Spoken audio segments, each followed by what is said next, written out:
Sagesse et Société, une émission animée par Stéphane Hérault, coach de vie, enseignant yoga et méditation.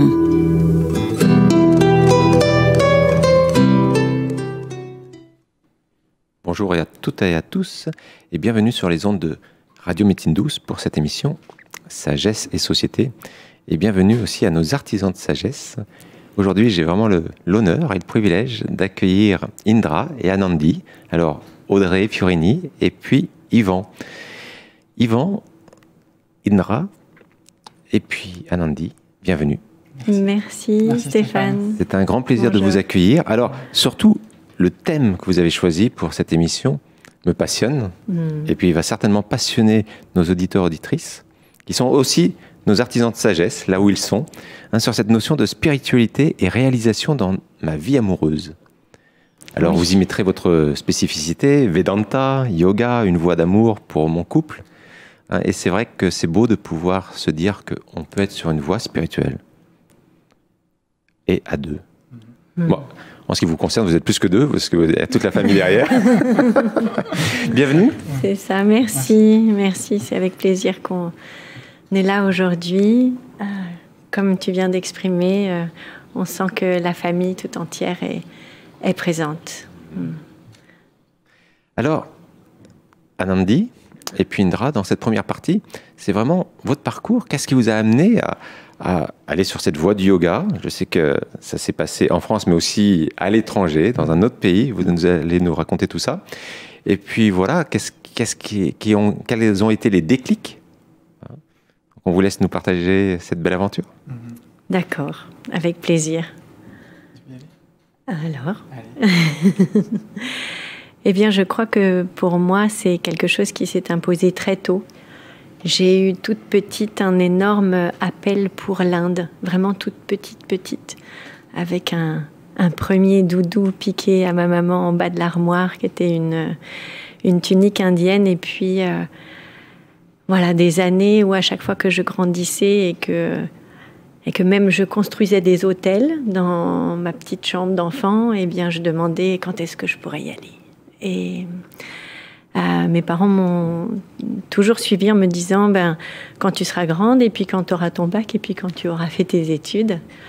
Et voilà, donc j'ai rencontré ce pays. D'abord, je crois, cette sagesse avec une rencontre avec les premières régressions quand j'avais 14 ans. Donc des voyages un peu dans le temps comme ça, une compréhension profonde de l'être, du jnani, celui qui a cette aspiration à se comprendre, à se connaître lui-même passionnément. Et puis un premier atterrissage dans ce magnifique pays des rishis, de la sagesse, le jour de mes 21 ans, exactement, et qui était aussi le jour de Diwali, la fête des couleurs. Donc un cadeau, un gros cadeau, tout au long de cette quête. Et puis ensuite, eh bien, la rencontre avec Indra. Le prince charmant est arrivé. Le prince charmant est arrivé. Après, oui, plusieurs séjours, plus de 2 ans passés en Inde, en ashram. Et puis nous nous sommes rencontrés. Moi, quand je suis revenue d'un voyage, il revenait du sien, et je crois que on a su que c'était ça, qu'on allait plonger dans ce courage et ce bonheur de se connaître ensemble à ce moment-là. Les âmes se sont reconnues. Oui, ouais, c'est ça, des rendez-vous, un vrai rendez-vous. Oui. Indra, de ton côté, De mon côté, c'est une histoire et un parcours vraiment ancré dans les voyages. Il y a 3 mots qui guident un peu mon existence jusqu'à la rencontre du yoga. C'est l'écologie, l'humanisme et la conscience. L'écologie, parce que ça a été toute une partie de mon parcours en tant qu'étudiant et en tant que professionnel autour de l'écologie, éco-conseiller. Et puis des voyages qui ont été vraiment des voyages initiatiques autour de la compréhension de la place de ma place déjà, et de la place de l'humain sur cette planète, et de ses interactions avec les joyaux et les cadeaux qui nous ont offerts à travers les ressources naturelles, mais vraiment plus vaste dans cette connexion à la beauté de la nature et à l'illimité. Et j'étais vraiment touché et sensible à ça avant de rencontrer la voie du yoga. Et mon parcours, à travers ces voyages, s'est rapproché un peu plus de qu'est-ce que c'est que l'humain, c'est quoi son interaction, comment je fonctionne, comment j'interagis. Et j'avais soif de comprendre un petit peu plus cela. Et ça s'est fait à travers des rencontres, la rencontre d'Audrey à Nandi. Et la voie du yoga s'est embrassée avec notre rencontre. Ouais. Et dans cette rencontre, le yoga a été un des piliers. Et l'autre aspect aussi qu'on appelle le Vedanta, qui est beaucoup moins connu en France. On aura l'occasion d'y revenir parce que c'est vraiment un amour que vous avez pour cette philosophie qu'on appelle les darshanas dans la philosophie indienne. Et c'est vrai que le yoga est très connu dans l'aspect postural de nos jours. Et vous avez une école de yoga aussi. Mais on s'entend bien que le yoga dépasse simplement la simple posture et on va dans d'autres dimensions. Ouais. Je reviens sur ce que tu as dit dans ton parcours à Nandi. Tu as parlé de régression, donc je présume que c'est des régressions de vie. Oui, c'est ça. Donc peut-être tout le monde n'est pas familiarisé avec cette appellation, mais c'est vrai que pour ceux qui croient, en tout cas, ou ceux qui ont un intérêt, ou ceux qui sont sensibles au fait qu'on puisse déjà être venu sur cette planète, qu'on puisse avoir déjà eu des incarnations, ça voudrait dire qu'on puisse se réincarner jusqu'au jour où on se libère complètement de ce cycle sans fin qu'on appelle le samsara. Alors, je reviens là-dessus. Comment tu l'as vécu? Parce que 14 ans, c'est jeune pour vivre ça. Alors, je crois que je remercie ma maman qui a eu une maladie auto-immune quand j'étais adolescente et qui a vraiment fait le souhait de trouver une voie de guérison qui soit une voie consciente. Donc, elle a cherché un peu et elle-même est entrée dans cette phase de régression. Elle m'a dit, écoute, comme elle m'a rencontrée à ce moment-là, puisqu'on ouvre tous les plans de temps, qu'on peut appeler le temps karmique, le temps infini, qui est le temps de l'être. L'être, il n'a pas de début, il n'a pas de fin. Alors que notre personne, notre personnalité, elle naît le jour de notre arrivée sur Terre, à l'hôpital ou ailleurs, et puis elle a un temps de fin aussi, qui est le temps de notre mort, alors que cet être, lui, se promène, on peut dire, et puis chausse ce costume aujourd'hui. Et quand nous ouvrons en fait ce plan de temps akashique ou karmique, eh bien, nous pouvons rencontrer dans cette grande banque de données universelles et intemporelles, infinies, eh bien, peut-être des mémoires qui peuvent aujourd'hui nous donner de grandes explications sur nos façons de nous comporter, nos relations, nos types relationnels, peut-être nos boucles mentales aussi, et la façon dont nous partageons avec nos êtres chers, puisque si nous accueillons cette compréhension-là, c'est un petit peu, on prend les mêmes et on recommence. Nos êtres chers qui sont là au plus proche de nous dans un temps, nous retrouvent et sont nos miroirs sacrés, notre parasparam, pour grandir sur cette voie de réalisation. Moksha. Et donc ces mémoires, tu as eu l'occasion d'y avoir accès? Oui. Donc ça, c'est déjà beau. Alors c'est vrai que des fois, lorsqu'on entend parler de tous ces sujets, on a l'impression qu'on a simplement accès à ça dans des livres de romans initiatiques où on voit le personnage, le caractère principal partir dans les montagnes ou dans le désert, etc. Alors que ça se fait aussi très simplement dans notre quotidien. Et le fait de ne pas le reconnaître, des fois, c'est ce qui nous fait défaut. Oui. C'est aussi ce qui peut nous faire souffrir. Le fait de peut-être ne pas se sentir connecté à plus haut que nous. Vedanta parle de Ishwara, cette infinie intelligence, ce grand ordre divin qui lui sait pour nous auquel on peut vraiment se référer et s'abandonner, hein, ce fameux vairagyam, cet abandon heureux, peut-être celui, vous savez, quand on voit un bébé dans les bras de sa maman, il ne connaît pas les lois de la gravité, il ne se dit pas qu'elle pourrait nous laisser tomber, ou il y a ce shraddha, cette confiance infinie qui est celui de l'amour, hein, de ce qui est plus grand que nous. Et là, en l'occurrence, la mère des mères, le père des pères, vraiment au-delà de ce qu'on peut sentir et percevoir dans notre visible. Je crois que c'est ce que j'ai touché. Et je disais, j'ai une chance immense. C'est que comme je l'ai senti profondément quand j'étais toute jeune, mon mental ne remet pas la loi karmique en cause. C'est une évidence. Je le sens au plus profond de mon cœur. Ça n'est plus un concept. Alors je sens à quel point c'est précieux et à quel point j'ai envie de le partager du coup. Et c'est beau d'entendre dire, ce que je retiens dans ce que tu viens de dire, c'est le fait de ne plus le vivre en tant que concept. Et c'est vrai que d'un certain côté, la loi d'incarnation ou de réincarnation, c'est pas quelque chose qu'on peut forcer. Hein. Après, à un certain moment, c'est vrai que dans notre histoire, les gens qui disaient que la Terre était ronde se faisaient montrer du doigt. C'était acquis pour que la Terre soit plate. Mais ça ne voulait pas dire que la Terre n'était pas ronde. Et c'est pas parce que c'est vrai que c'est pas acquis pour certaines personnes que c'est pas forcément une réalité. Alors c'est vrai que lorsque ça quitte le concept pour vivre l'expérience, on passe à une autre dimension. Et c'est ce que j'ai vraiment ressenti en vous rencontrant la première fois où on s'est vu. C'est vraiment ce désir d'incarner aussi cette connaissance, cette sagesse. Et puis, donc sur votre parcours, vous avez aussi emprunté un nom d'initié. Hein, pour toi, c'est Yvan, donc c'est Indra. Ouais. Et puis pour toi, Audrey, c'est Anandi.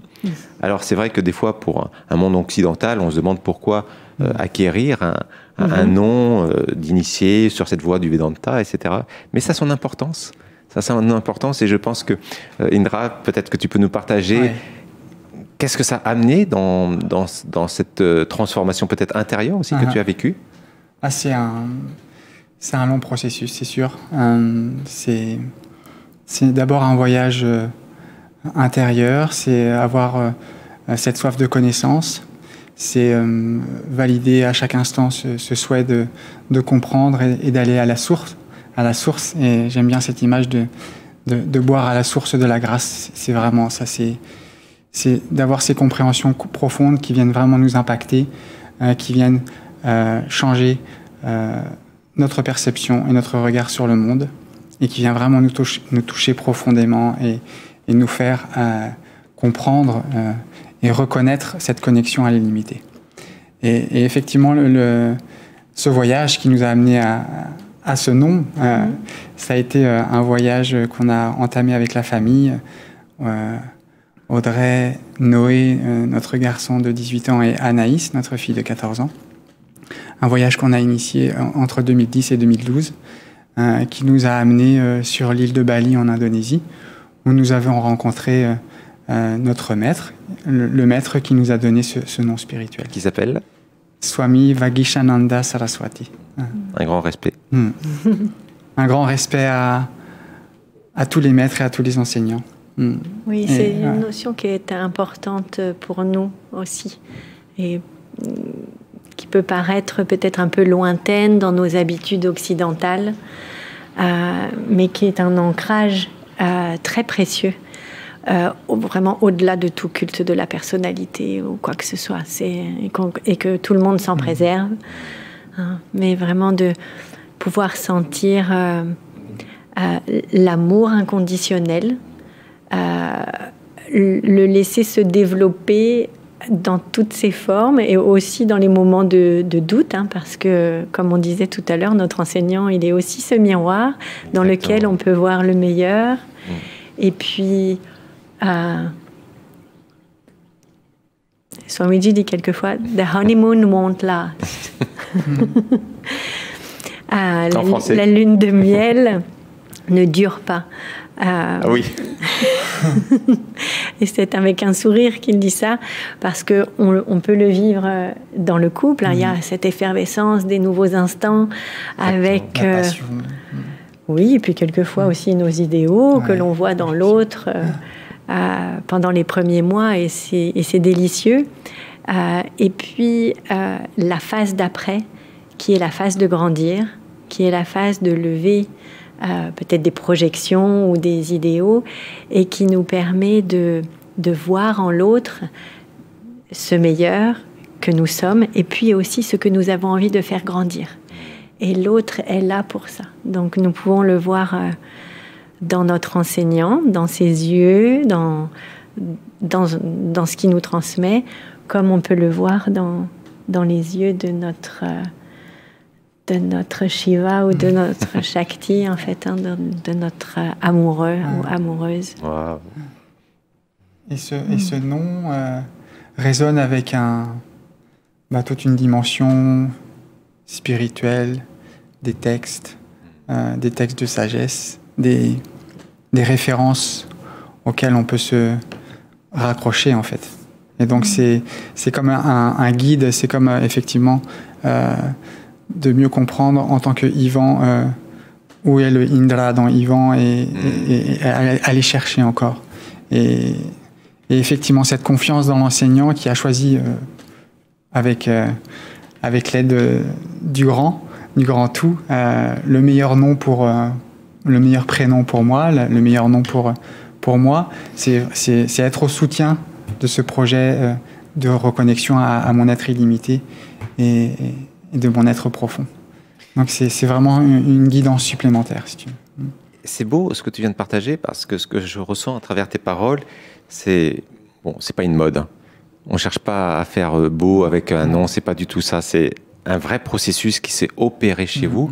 Et derrière ça, le nom qui vous a été attribué dans l'initiation, en fin de compte, ce que j'entends, c'est comme ce mantra qui va réveiller aussi des qualités. Tout à fait. Notre essence. Quand tu dis quelle est la Swarupa, quelle est la part de Ivan dans Indra et de Ivan, et aller révéler cette partie de Indra, cette force qui est derrière Indra, ou Anandi, qui est la félicité, la béatitude, la joie profonde qu'on peut expérimenter.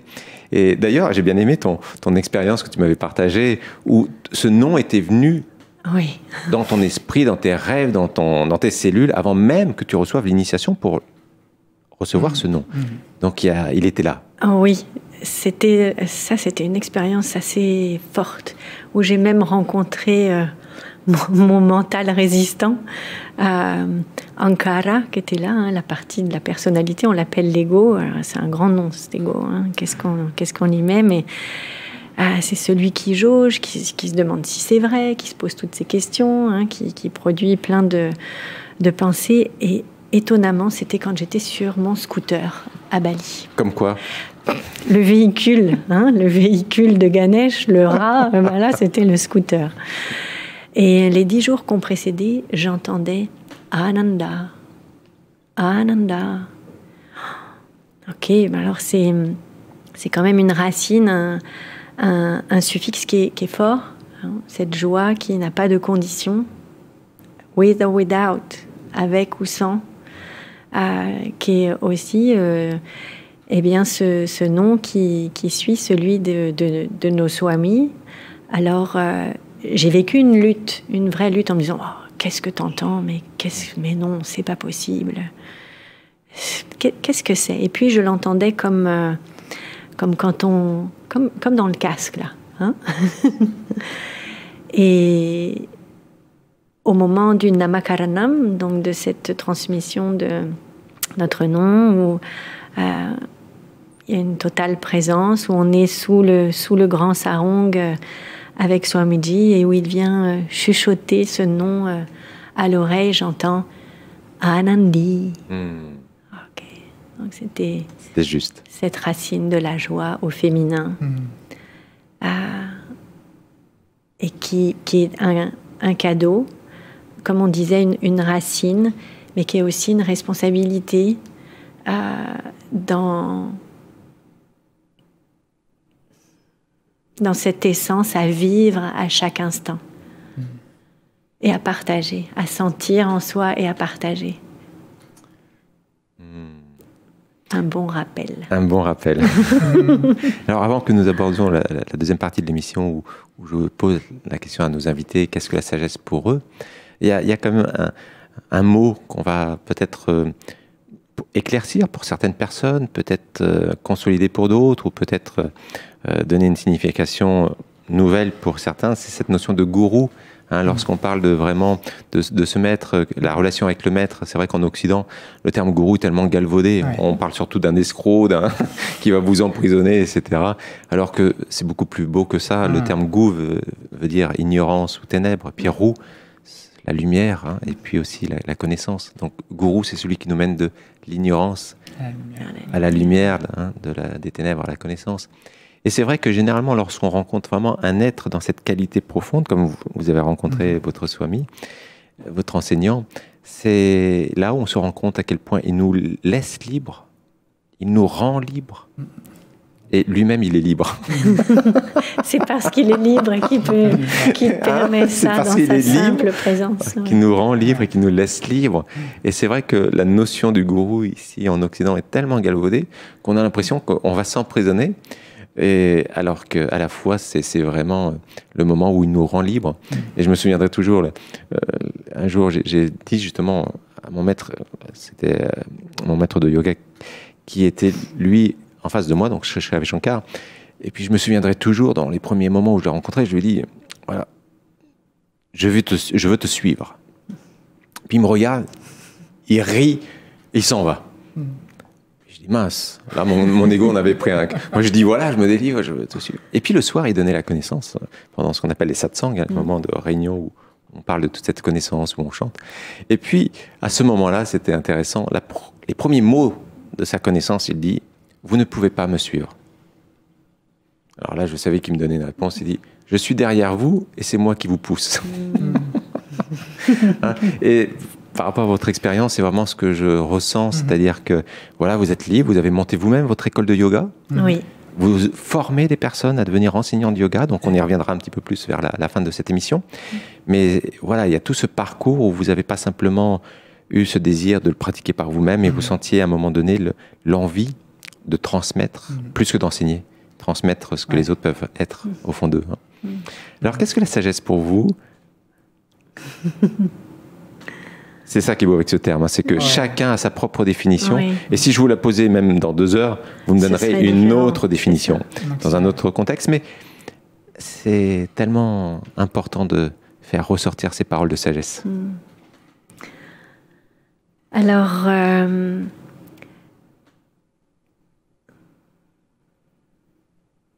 je crois que c'est notre capacité à vivre notre paix.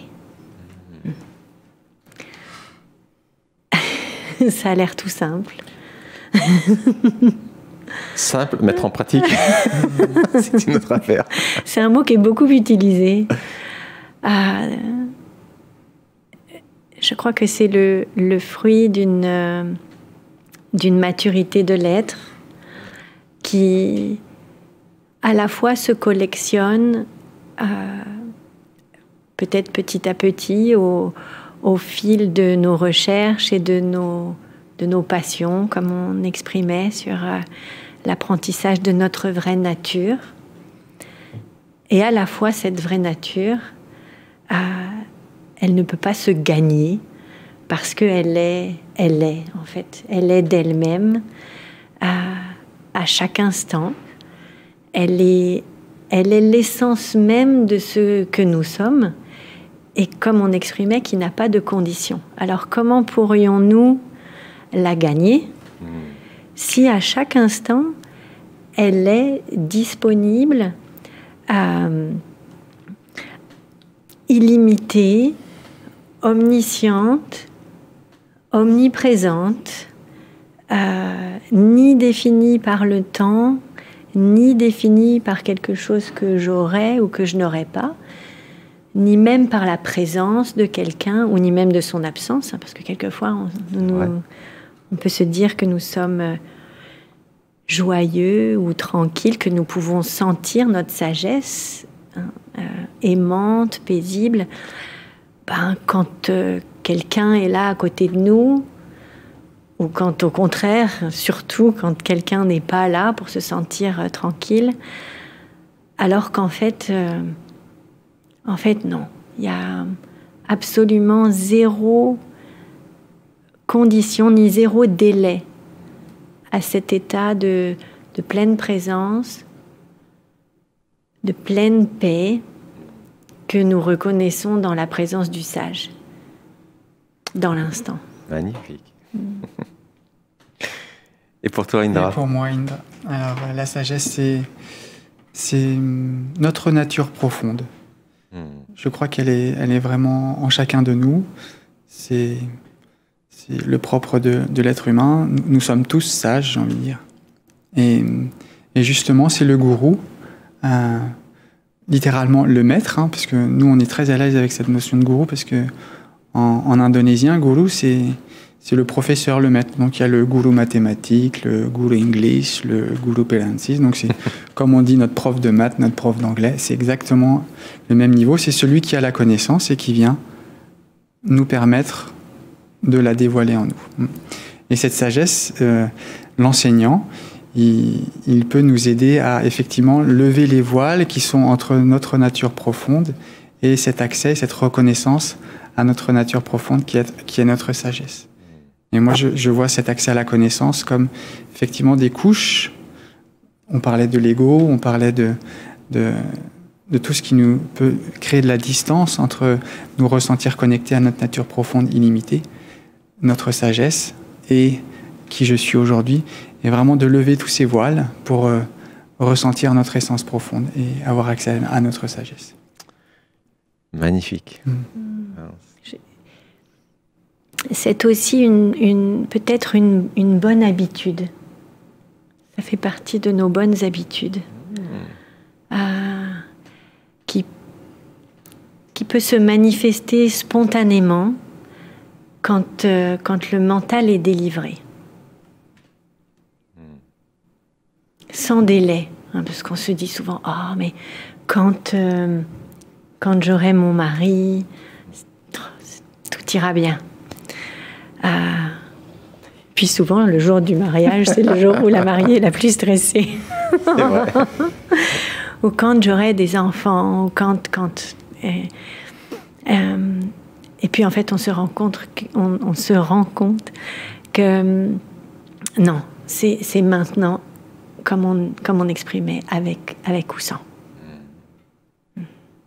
Alors justement, par rapport à ce que vous disiez, par rapport à l'aspiration à l'amour, pour nous-mêmes, pour l'autre, notre besoin d'amour et les difficultés que nous rencontrons, comment justement vous avez pu aborder ça? Et puis, alors je sais que le temps qui court est restreint par rapport à la fin de notre émission, mais quand même, c'est important que vous puissiez aussi échanger sur cet aspect-là, par rapport à ce thème de spiritualité et réalisation dans ma vie amoureuse. Comment vous l'avez vécu et comment vous le vivez? Je crois que là aussi, c'est passé par du sens qu'on voulait donner à notre vie d'union. Je crois que j'ai dû mourir à l'illusion du renonçant, le sannyasin, hein, celui qui va méditer dans sa grotte pour pouvoir vivre à fond notre vie d'amour. J'ai rencontré ça, un peu de cette friction. Et ce qui m'a guéri, c'est qu'on s'est mariés 3 fois.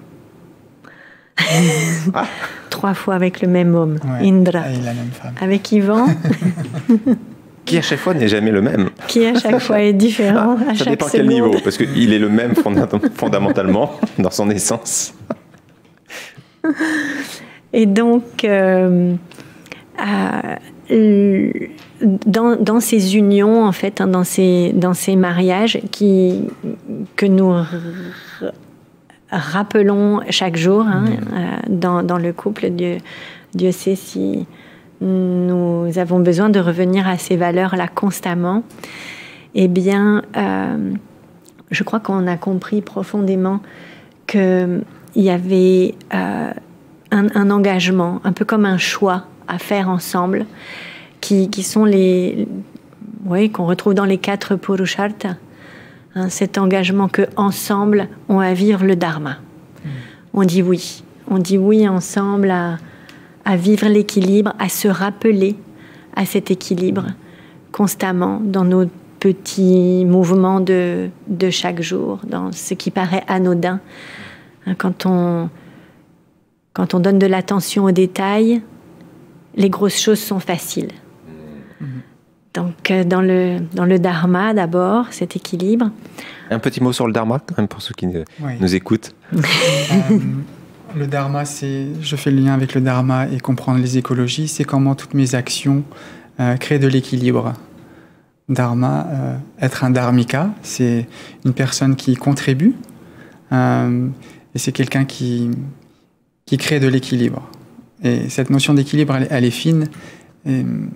Et Vedanta nous donne vraiment des outils de compréhension par rapport à cela. C'est créer de l'équilibre rien que par une pensée, par mes mots et par mes actions. Donc c'est vraiment du plus manifeste au plus subtil. Magnifiquement expliqué. Le Dharma, on pourrait passer 3 semaines, 3 ans, 3 vies ensemble. Exactement. Et là, en quelques secondes, on a eu quand même une belle essence d'un terme qui n'est pas forcément tout le temps facile, déjà à transmettre, et puis surtout à comprendre, à percevoir, parce que ces notions-là peuvent être des fois très éloignées, et pourtant, on s'aperçoit que c'est vraiment du quotidien, c'est vraiment temporel, c'est vraiment là, ici, maintenant, c'est pour notre histoire de notre société, c'est pas des mots qui datent d'un point de vue ancestral, et puis, oui, des sages qui étaient dans des montagnes et qui n'avaient rien à faire de leur journée. C'est pas tout à fait ça. Voilà, c'est pas tout à fait ça. Oh, super.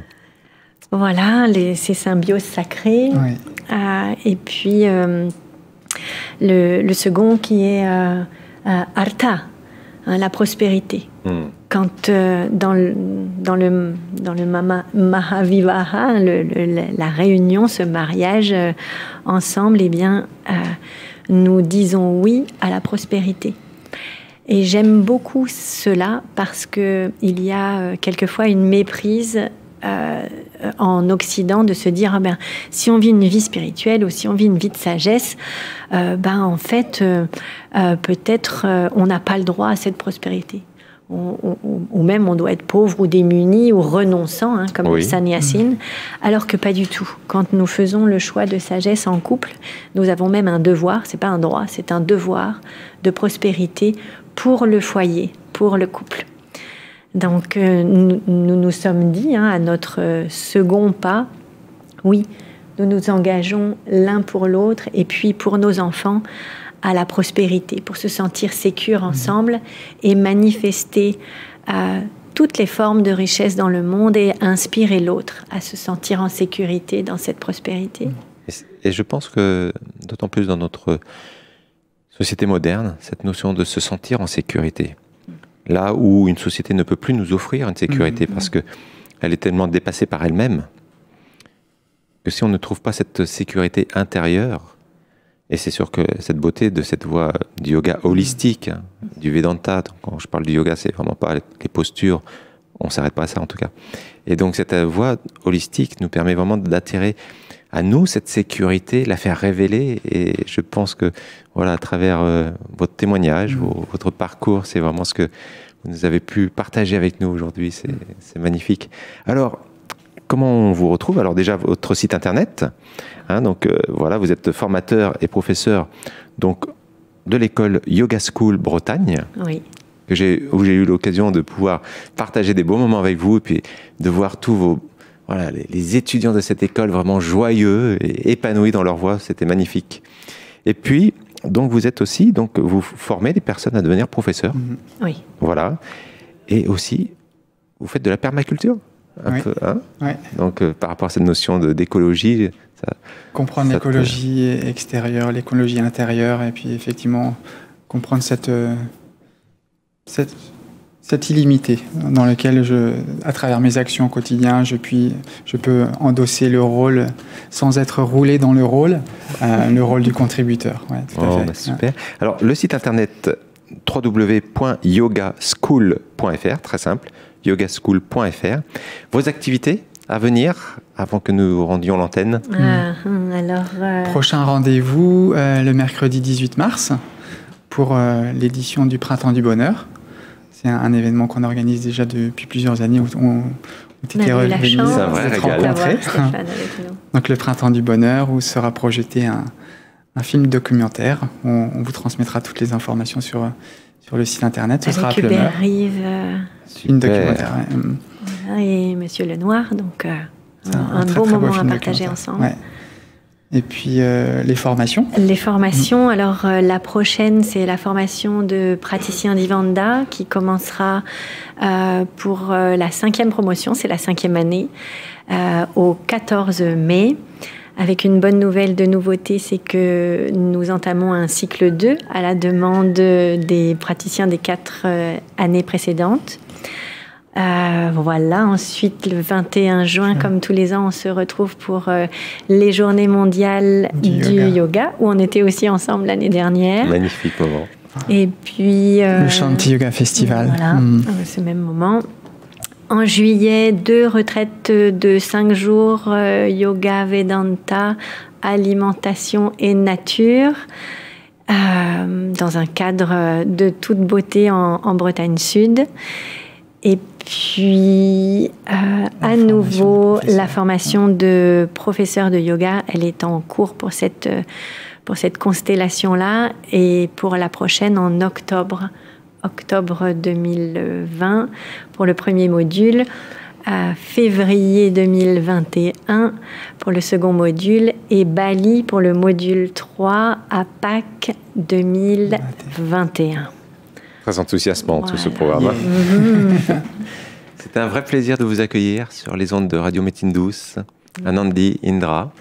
Et puis, donc, est-ce que vous avez un dernier mot pour nos auditeurs qui vous écoutent avant de rendre l'antenne? Un grand merci à toi, Stéphane. Un grand merci à vous tous qui avez cet intérêt et ce cœur sincère pour l'exploration de votre être profond sur la voie de la joie et du bonheur. Merci. Grand merci Stéphane. Et puis effectivement, si on peut être inspirant pour donner la soif d'apprendre et d'oser le couple, d'oser la relation, de voir dans l'autre toutes nos complémentaires, et puis vraiment l'opportunité d'embrasser vraiment la grâce à deux pour aller encore dans plus de maturité et de connaissance de soi. Alors je dis oui encore et encore et encore, et je suis prêt à me remarier encore plusieurs fois. Oui à l'amour. Magnifique.